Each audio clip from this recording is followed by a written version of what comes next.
केन्द्र शासित प्रदेश सेलवास नगरपालिका द्वारा रिवरफ्रंट खाते 2 दिवसीय काइट फेस्टिवल 2025 आयोजन કરવામાં આવ્યું હતું। આ પતંગ ઉત્સવમાં ખાણીપીણીના સ્ટોલ, વારલી આર્ટ સ્ટોલ સાથે શહેરને સ્વચ્છ રાખવા અને આ પતંગ ઉત્સવને ઉત્સવનું રૂપ આપવાનો સરાહનીય પ્રયાસ કરવામાં આવ્યો હતો, જેમાં નાગરિકોની ભાગીદારી પર ભાર મૂકવામાં આવ્યો। આ પતંગ ઉત્સવમાં પર્યાવરણ જાગૃતિ, સેવ અર્થ સેવ વોટરના સ્લોગન સાથે સ્વચ્છતાનો સંદેશ આપવામાં આવ્યો।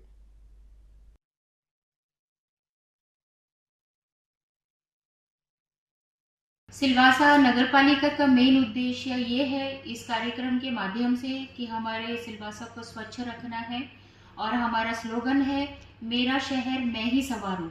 तो हम सबकी जिम्मेदारी है हमारा शहर स्वच्छ रहे, सबकी कोशिश होनी चाहिए इसमें। तो मैं आप सबसे अनुरोध करती हूँ कि ये 2 दिन आप अपने परिवार के साथ एंजॉय कीजिए। तो ये जो काइट फेस्टिवल है उसको हमने स्वच्छता से जोड़ा है, सस्टेनेबिलिटी से जोड़ा है कि स्वच्छता और सस्टेनेबिलिटी को जोड़ के सारे उत्सव उसी तरह का संदेश देते रहें। और वास्तव में देखें कि अपने सारे उत्सव पहले भी प्रकृति के करीब होते थे, चाहे होली हो, दिवाली हो, छठ हो या मकर संक्रांति हो, सारे पर्यावरण से जुड़े हुए थे। तो अब सारे उत्सवों में पर्यावरण, सस्टेनेबिलिटी, स्वच्छता सेंटर में आ चुका है।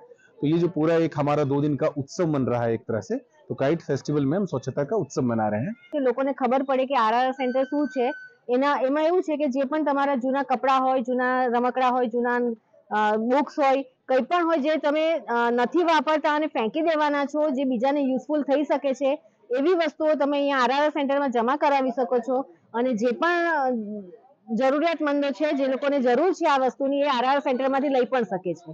તો આ બંને વસ્તુ માટે અમે લોકોને અવેર કરવા માટે આ સ્ટોલ અહીંયા રાખ્યો છે।